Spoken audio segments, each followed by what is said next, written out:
के बाद ना घंटी बजा देना, ताकि मैं जब भी कोई नया वीडियो अपलोड करूं तो तुम्हारी फोन की भी घंटी बजे। बुधवार रात जनसा थाने के नरैचा गांव निवासी अरविंद कुमार मिश्रा उम्र 42 वर्ष एक फैक्ट्री में काम कर अकेलवा की तरफ से अपने घर की तरफ लौट रहे थे। नरैचा गांव के सामने रामलीला मैदान के पास गंगापुर की तरफ से तेज रफ्तार एक बाइक पर सवार 3 युवकों ने अरविंद कुमार मिश्रा को धक्का मार दिया। आसपास जुटे लोगों ने लहूलुहान अरविंद को निजी अस्पताल में भर्ती कराया, जहां डॉक्टरों ने उसे मृत घोषित कर दिया। सूचना पर पुलिस भी अस्पताल पहुंच गई, लेकिन गांव से पहुंचे आक्रोशित परिजनों ने चुन्नू के शव को गंगापुर अकेलवा मार्ग पर रखकर चक्का जाम कर दिया। मुआवजे के रूप में 20 लाख रुपए, 2 पुत्री की शादी के खर्च की मांग करने लगे। हालांकि पुलिस और प्रशासनिक अधिकारियों ने उन्हें किसान दुर्घटना बीमा का लाभ और बेटियों को शादी में अनुदान दिलाने का भी वादा किया। अपने क्षेत्र और अपने एरिया की खबर पाने के लिए आप वाराणसी न्यूज बुनकर की आवाज को अभी तक सब्सक्राइब नहीं किया है तो सब्सक्राइब कर लें।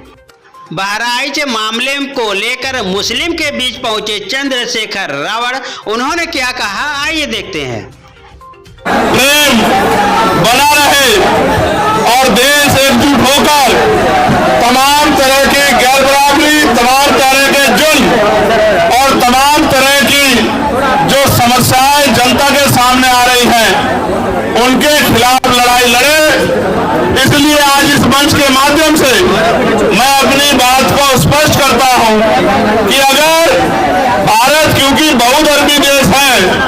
अनेक अनेक धर्मों के लोग, अनेक अनेक जातियों के लोग लंबे समय से भारत में रह रहे हैं और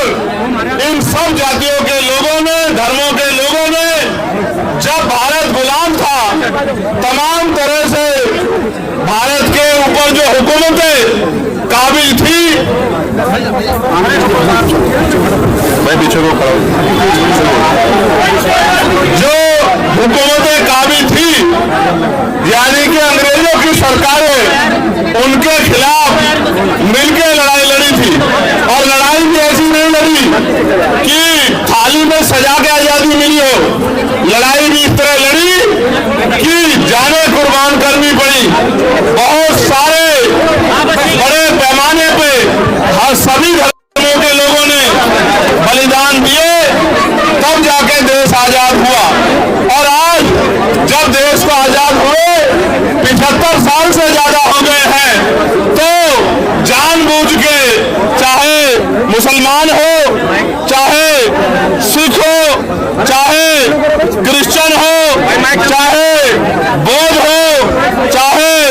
जैन हो, या कई जगह पर अन्य धर्मों के खिलाफ भी तमाम तरह से उनको उकसाने, डराने, दबाने और उनको अकेला महसूस कराने का जो षड्यंत्र किया जा रहा है, इसके खिलाफ हम, हमारा संगठन, हमारी पार्टी पूर्ण रूप से हर कमजोर के, हर गरीब के, हर मजलूम के साथ खड़े हैं। और जब तक ये गैर बराबरी पर आधारित व्यवस्था जो लोगों को डराने, दबाने, सताने का काम करेगी, हम अपने भाइयों का हाथ नहीं छोड़ने वाले। और मैं ये भी कहना चाहता हूं अपने भाइयों से भी, आज का कार्यक्रम जब वो रख रहे थे तो मैंने उनसे कहा कि जब आप कार्यक्रम करने जाएंगे तो आपके ऊपर झूठे मुकदमे लगा के जैसे आप सड़क पे आओगे आपको डराने का काम किया जाएगा। इसलिए इस काम की जिम्मेदारी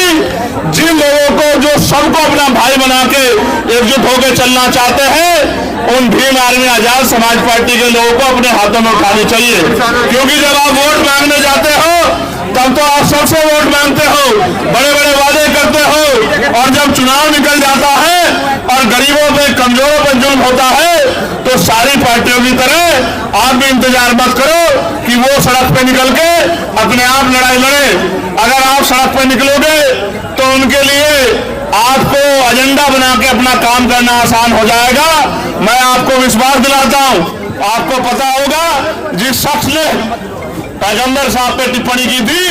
उस पर मुकदमा लिखवा के जेल भिजवाने का काम भी हम ही लोगों ने किया और हमारे लोगों ने गाजियाबाद में आंदोलन किया और अरेस्ट कराने का काम किया। और चाहे बहराइच में एक तरफा कार्रवाई करके जुल्म करने का काम किया जा रहा हो, इसलिए कि सरकार का एजेंडा चलता रहे, या हिमाचल में तमाम तरह से जो है कमजोरों पे जुल्म ढाने का प्रयास किया जा रहा हो, उत्तराखंड में प्रयास किया जा रहा हो, हर मोर्चे पे हमारी पार्टी, हमारा संगठन एकजुट होकर बिना किसी राजनीतिक स्वार्थ के इस लड़ाई को लड़ने का काम कर रहा है। और मैं आपको स्पष्ट करना चाहता हूं, सिर्फ मुसलमान भाइयों के साथ नहीं, अगर जैन भाइयों के साथ, सिख भाइयों के साथ, किसान भाइयों के साथ, देश की करोड़ों महिलाओं के साथ, नौजवानों के साथ, गरीबों के साथ, अभी डीटीसी बसों वाला प्रकरण चल रहा है, जिसके साथ भी जुल्म होगा हम अपनी देश की तरक्की के साथ खड़े हैं, हर व्यक्ति के साथ खड़े हैं, हम उस लड़ाई को लड़ने का काम करेंगे। और मैं आपको विश्वास दिलाता हूं, आगे किसी भी आंदोलन में आपको स्वतः आगे नहीं आना पड़ेगा। जब जब कोई जुल्म होगा हम लोग उस लड़ाई को लड़ने का काम करेंगे। और याद रखना, ये जो आरएसएस के लोग हर जाति धर्म के लोगों में घुस गए, इनके विचार को मानने वाले लोग हर जाति में है, हर धर्म में है, इनसे भी हमें सावधान रहना पड़ेगा, क्योंकि जब हम इनकी बातों में आते हैं तो फिर जो है इनके मोहरे जो है हमारे लोगों को परेशान करने का काम करते हैं, सरकार के एजेंट बनने का काम करते हैं। इन एजेंटों से भी हमें सावधान रहने की जरूरत है और मिलकर इस लड़ाई को, ना कोई एक जाति ना धर्म, पूरे देश की लड़ाई है या नहीं है बताओ? अगर किसी को भी जुल्म होता है तो पूरे देश को इकट्ठा खड़ा होना चाहिए।